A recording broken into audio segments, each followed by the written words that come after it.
بسم اللہ الرحمن الرحیم۔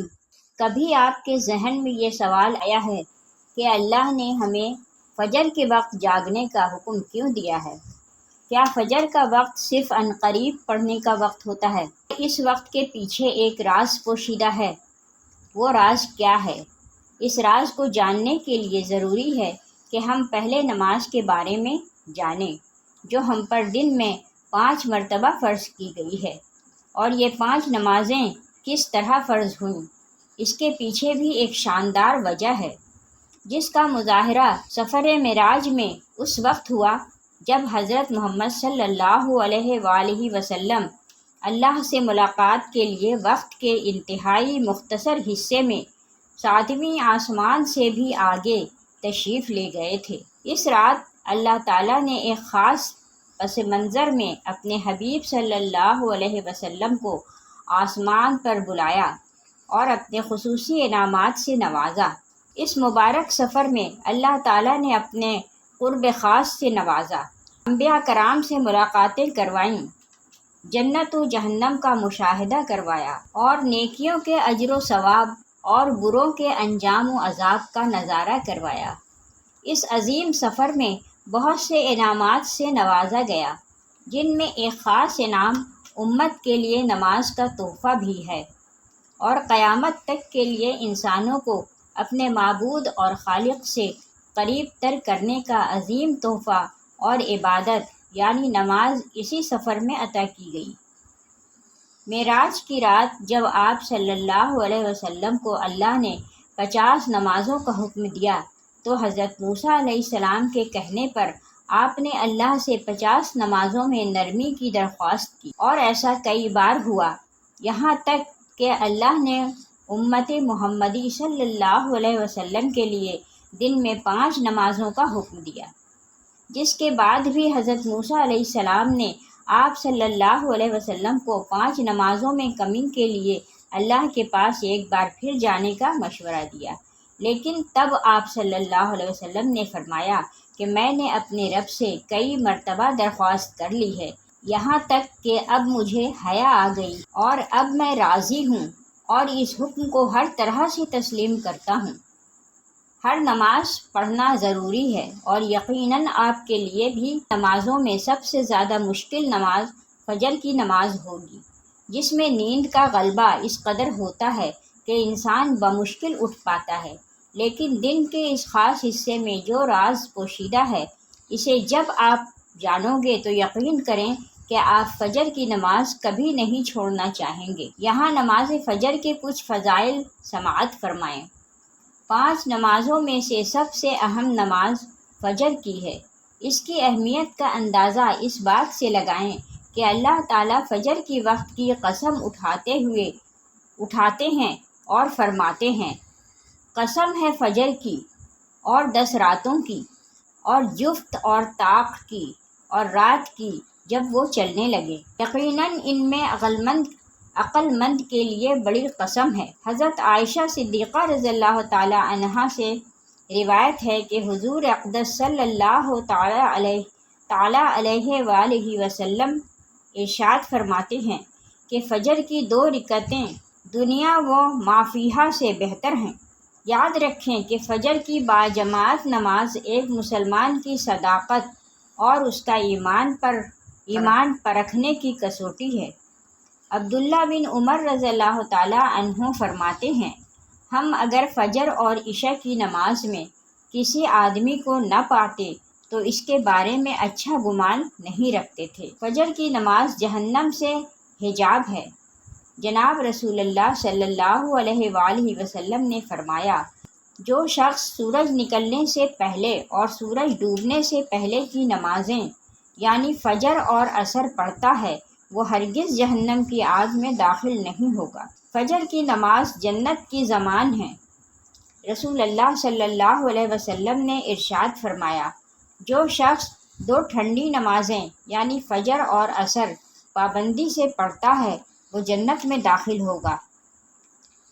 فجر کی نماز نہ پڑھنے پر وعید۔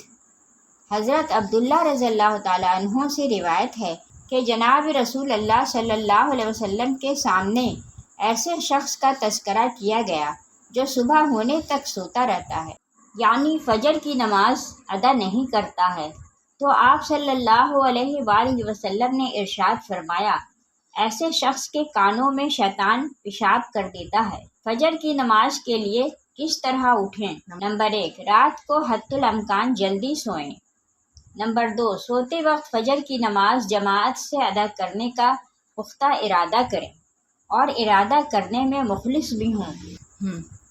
نمبر 3، ایسے اسباب اختیار کریں جن سے فجر کی نماز کے لیے اٹھنا آسان ہو، مثلاً الارم والی گھڑی میں مناسب وقت پر الارم سیٹ کر کے اس کو مناسب جگہ پر رکھیں۔ اگر ان امور کی رعایت کر کے سوئیں گے تو انشاءاللہ فجر کی نماز جماعت کے ساتھ ادا کرنا آسان ہوگا۔ پھر بھی اگر کسی دن اتفاق سے بیدار ہونے میں تاخیر ہو جائے تو جس وقت بھی آنکھ کھلے سب سے پہلے نماز ادا کر لیں۔ انشاءاللہ تاخیر کا کوئی گناہ نہیں ہوگا، لیکن اس کو معمول بنانا گناہ پر مداومت کرنا ہے، جو کسی بھی طرح جائز نہیں ہے۔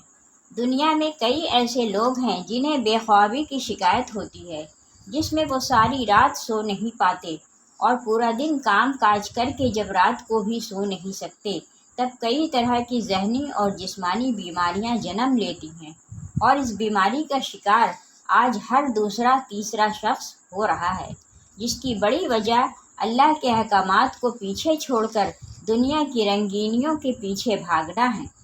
ساری رات جاگنے کے بعد فجر کے قریب کچھ دیر نیند آ جاتی ہے، لیکن وہ نیند جسم کو پرسکون نہیں رکھتی، جس کی وجہ سے اکثر لوگ جاگتے اور ہر قسم کی دوائیوں کے استعمال کے باوجود جب سو نہیں پاتے تو وہ اللہ سے یہ سوال ضرور کرتے ہوں گے کہ اے اللہ، مجھے نیند کیوں نہیں آتی؟ آخر کیا وجہ ہے؟ بہت کم لوگ ہوتے ہیں جو اس کیفیت میں اپنے اندر پیدا ہونے والی اس آواز کو سن پاتے ہیں، جس میں ان سے کہا جاتا ہے کہ بستر سے نکلو، نماز پڑھو، اللہ کا ذکر کرو، اور یقین کریں جو لوگ اس آواز کو سن پاتے ہیں اور اس پر عمل کرتے ہیں، انہیں تاحیات کبھی بھی خوابی کی شکایت نہیں ہوگی۔ اس حوالے سے ایک صوفی نظم ہے جسے ایک امریکی مسلم نے ترجمہ کیا ہے، جس کا ٹائٹل ہے دوبارہ مت سو جانا۔ صبح کی ٹھنڈی ہوائیں ایک راز لاتی ہیں تمہارے لیے، دوبارہ مت سو جانا۔ خود سے پوچھو تم کیا چاہتے ہو؟ دوبارہ مت سو جانا۔ لوگ دروازے کی چوکھٹ سے آ جا رہے ہیں، جہاں دو دنیایں ملتی ہیں، وہ دروازہ گول اور کھلا ہے۔ دوبارہ مت سو جانا۔ اس نظم میں بیان کردہ دروازہ ہماری دنیا اور اس دوسری دنیا کا ہے، جہاں سے فرشتے ہر صبح اور شام کو اترتے ہیں، جن کا ذکر اس حدیث پاک میں ملتا ہے، جس میں آپ صلی اللہ علیہ وسلم نے فرمایا ہے کہ رات اور دن میں فرشتوں کی ڈیوٹیاں بدلتی رہتی ہیں، اور فجر اور عصر کی نمازوں میں ڈیوٹی پر آنے والے اور رخصت پانے والوں کا اجتماع ہوتا ہے۔ پھر تمہارے پاس رہنے والے فرشتے جب اوپر چڑھتے ہیں تو اللہ تعالیٰ پوچھتے ہیں، حالانکہ وہ ان سے بہت زیادہ اپنے بندوں کے متعلق جانتا ہے، کہ میرے بندوں کو تم نے کس حال میں چھوڑا؟ تو وہ جواب دیتے ہیں کہ ہم نے جب ان کو چھوڑا تو وہ فجر کی نماز پڑھ رہے تھے، اور جب ان کے پاس گئے تب بھی وہ عصر کی نماز پڑھ رہے تھے۔ فجر اور عصر کی نمازوں کے اوقات میں سونے سے منع کرنے کے پیچھے بھی ایک بڑی وجہ ہے، اور وہ یہ کہ سائنس کہتی ہے کہ صبح سورج طلوع ہوتے وقت اور شام کو غروب ہونے سے پہلے سونا نہیں چاہیے، کیونکہ صبح کے وقت زمین پر آکسیجن وافر مقدار میں فراہم ہوتی ہے، جس وقت ماحول تر و تازہ ہوتا ہے، اور یہ آکسیجن آپ کو دن بھر فٹ رکھنے کے لیے انتہائی ضروری ہوتی ہے۔ تو جو اس وقت سو جاتا ہے تو وہ اس تازہ آکسیجن سے محروم رہ جاتے ہیں، اور عصر کے وقت زمین پر آکسیجن کی کمی ہو جاتی ہے، تو اگر کوئی سو جاتا ہے تو اس کو آکسیجن کی فراہمی کم ہوتی ہے، جس کی وجہ سے جب وہ جاگتا ہے تو اس کے سر میں درد اور طبیعت بوجھل ہو جاتی ہے، اور یہی بڑی وجہ ہے کہ دین اسلام میں ان دونوں اوقات میں سونے سے منع فرمایا گیا ہے۔ نماز فجر کے بارے میں ایسے بے شمار فضائل اور بھی ہیں جن کو ہم نہیں جان سکتے۔ اگر انسان ان کو جان لیں تو کبھی کوتاہی نہ کریں۔ رسول اکرم صلی اللہ علیہ وسلم کا فرمان ہے، اگر وہ لوگ عشاء اور فجر کی فضیلت کے بارے میں جان لیں تو وہ ضرور نمازوں میں حاضر ہوں گے، چاہے ان کو خود کو گھسیٹتے ہوئے ہی آنا پڑے۔ اب آپ خود اندازہ کیجئے کہ ایک طرف ان دونوں نمازوں کی کتنی فضیلت و اہمیت ہے اور دوسری طرف ان کی ادائیگی میں کتنی سستی اور لاپرواہی برتی جاتی ہے۔ اللہ تعالی ہم سب کو 5 وقت نماز پڑھنے کی توفیق عطا فرمائے، آمین۔